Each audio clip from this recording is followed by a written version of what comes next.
Today on Inquirer, Malaysia Prime Minister Dato Seri Anwar Ibrahim set to make an official visit to the Philippines. Meeting with President Bongbong Marcos aims to discuss areas of cooperation between the Philippines and Malaysia. Senators move to avert the planned week-long strike against the impending traditional jeepney phase-out. Oil spill occurs after vessel carrying 800,000 liters of industrial fuel oil have submerged in Oriental Mindoro.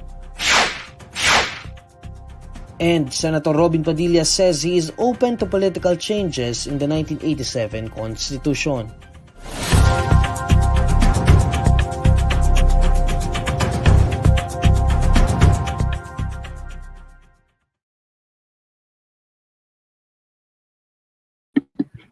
Good evening. Malaysia Prime Minister Anwar Ibrahim is set to make an official visit to the Philippines and meet with the President Ferdinand Bongbong Marcos. Tells more, here's Denisa Fernandez reporting live. Denisa, when will Prime Minister Anwar Ibrahim arrive in the country? Yes, Neil, Malaysian Prime Minister Dato Seri Anwar Ibrahim will make an official visit to the Philippines on March 1 and 2. According to the Ministry of Foreign Affairs of Malaysia on Tuesday, Anwar's visit to Manila is the first after being sworn in as Malaysia's 10th Prime Minister. Anwar is set to meet with Philippine President Ferdinand Bongbong Marcos Jr. Malacanang in a separate statement said that the bilateral meeting will be on March 1. The two leaders will discuss areas of mutual concern such as political, security, and economic cooperation, as well as people-to-people ties. They are also expected to tackle regional and international issues. The president will then hold a dinner banquet in honor of the Prime Minister. Anwar will likewise deliver a public lecture about the years after the Asian Renaissance at the University of the Philippines. He will also conduct an engagement session with the Malaysians in the country. The official visit, the ministry said, shows the importance of good ties between the two nations as close neighbors in the Association of Southeast Asian Nations. Anwar will be accompanied by officials from relevant ministries and agencies. That's Denisa Fernandez reporting live. Senators move to avert the planned week-long strike against the impending phase-out of traditional jeepneys. Senator Grace Poe asks the Department of Transportation to find solutions to the concerns raised by operators and drivers on the modernization program. She also urges the OTR Secretary Jaime Bautista to personally meet with various transport groups. Poe also pushes the DOTR to come up with solutions for the impending transport strike. Meanwhile, Senator Francis Cheese Escudero calls for a review of the phase-out policy. Escudero says that the policy is not well planned. He also adds that there are no safety nets offered to drivers and operators. Furthermore, Senate Minority Leader Aquilino Coco Pimentel says the government should not push through with a phase-out of traditional jeepneys if drivers and owners could not afford the new units. On the other hand, Interior Secretary Benher Abalos Jr. tells authorities to observe a maximum tolerance for protesters. Abalos also assures the public that the Metropolitan Manila Development Authority, along with other units, are ready to offer free rides to commuters affected by the strike. The Philippine Coast Guard says a half-submerged oil tanker carrying around 800,000 liters spills diesel fuel in Oriental Mindoro. To tell us more, here's John Eric Mendoza reporting live. Eric, should the oil spill cause concerns among residents near the area? Yes, Neil. During its aerial surveillance, the Philippine Coast Guard Aviation Force cited a suspected oil spill with an estimated area of 5-kilometer long and 500-meter wide in the vicinity waters of Nauhan, Oriental Mindoro. The oil spill was detected after the Coast Guard deployed BRP Melchora Aquino and an Airbus helicopter. So far, the Coast Guard monitored spillage of diesel fuel and not parts of the 800,000 liters of industrial fuel oil. To further prevent the spread, the PCG will install an oil spill boom. MT Princess Empress departed from Bataan en route to Iloilo with its 20 crew members. However, the vessel encountered engine trouble and tall waves which caused it to sink in half within the vicinity waters of Balingawan Point in Nauhan Town in Oriental Mindoro, which caused the suspected oil spill. A foreign vessel rescued all of the 20 crew members who was later accompanied at the port of Subic Bay, according to Port of Batangas manager Joselito Sino Cruz. Neil? That's John Eric Mendoza reporting live. Next on Inquirer Today. Additional responders deployed to help bring down the remains of Cessna pilot and passengers found near the crater of Mayon volcano in Albay. Senator Robin Padilla says he is open to political changes in the 1987 Constitution. And the Philippine Navy rescues passengers and crew members of distressed Philippine vessel off eastern Malaysia. This Inquirer Today will be back shortly.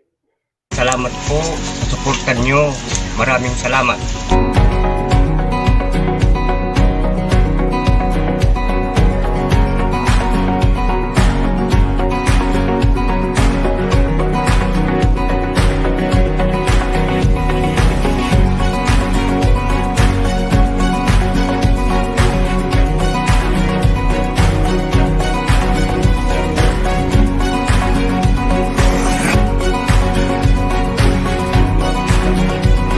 Ako pala Rinaldo sa taga-Dungsol. Ako nang kalan Dungsol, Sugon.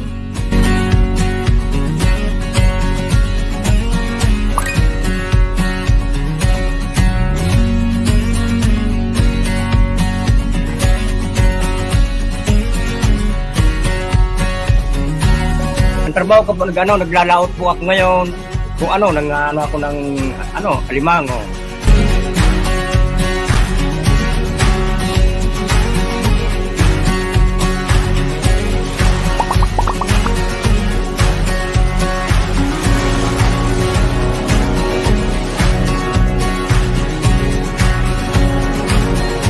Konti lang nahuli namin.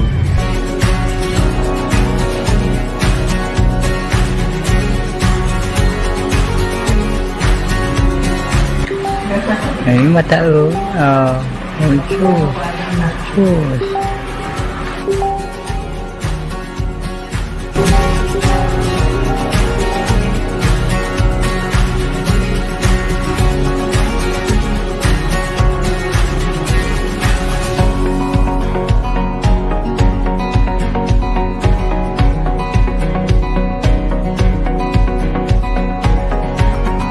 Sa susunod yung pagkikita ko yung paano ko manguli ng isda. Sana samahan niyo ang dulo manguli ng alimango.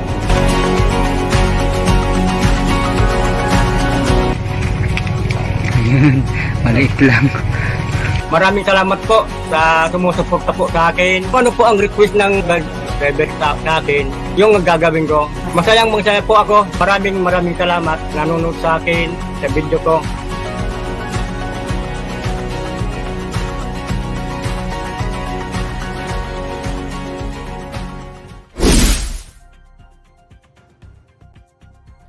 Additional responders are deployed to help bring down the remains of the Cessna pilot and passengers found near the crater of Mayon volcano in Albay.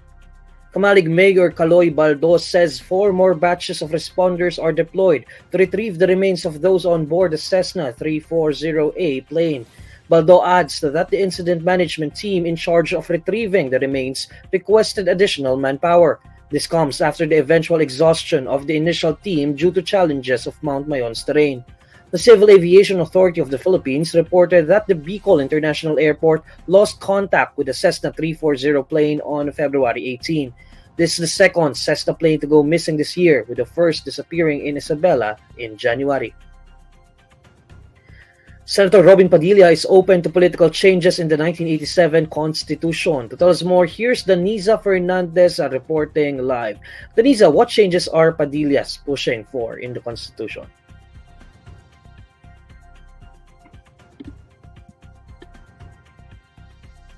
Denisa, we can't hear you. Am I audible now, Neil? Yes, go ahead. Yes, Neil, Padilla earlier said that he will only push for economic amendments in the Constitution. When asked in a media interview today if he is open to discuss political provision amendments, he affirmed. The neophyte senator said that he received information that the public wants changes in the form of government and term extension as well. Padilla said that the Senate will likewise hold a public hearing on charter change and not just rely on the House of Representatives' public hearing. The actor-turned-senator previously explained that the Philippines must amend its constitution by removing these restrictive economic provisions to allow foreign businesses to directly invest in a more conducive landscape. Some of his colleagues in the upper chamber, however, said that the move is not timely. Ngayon po kasi ang number one na concern ng taong bayan ay ekonomiya. Lahat po yan. Lahat ng tao, tanongin mo, gusto trabaho, magandang sweldo, maayos sila.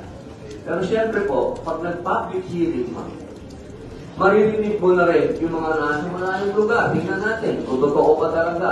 Kasi ang sabi po ng Kongreso, kaya nila kaya po nila sinusulong ang konkon dahil naggawa sila ng public hearing at hinihingi ng tao ang konkon. Hinihingi ng taong bayan na magkaroon ng pagbabago sa forma ng gobyerno, sa term extension. Denise, so from my understanding on that statement made by Senator Padilla, he did not specify really what political changes he himself would push for, right? Yes, Neil, you're right. So what is the status now of the push for charter change over there at the Senate? Is it likely for this to be passed? Or what is the mood of the senators regarding this measure? Yes, Neil, currently the bill is being deliberated by the Senate Committee on Constitutional Amendments and Revision of Codes. It is being chaired by Padilla himself.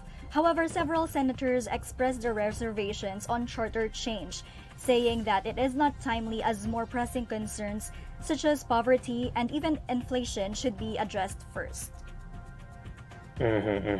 That's Denisa Fernandez reporting live.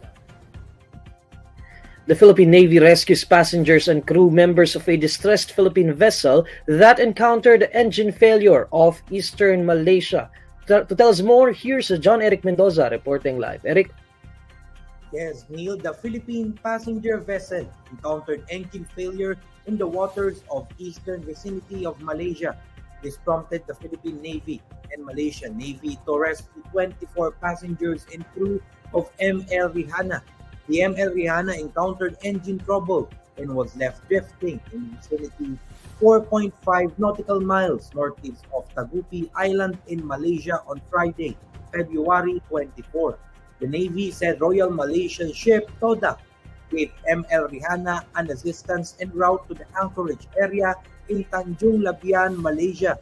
The Joint Task Force Tawi-Tawi then dispatched PRP Florencio Inigo to proceed to the current location of the distressed vessel in order for them to render necessary assistance. The ML Rihanna was towed from Tanjung Labian, Malaysia to Lamyon Wharf in Bonggao Town in Tawi-Tawi. The passengers and crew were given medical attention right after being transferred to the Navy vessel and were turned over to the local government and Department of Social Welfare and Development in Tawi-Tawi for further disposition. Neil? That's John Eric Mendoza reporting live.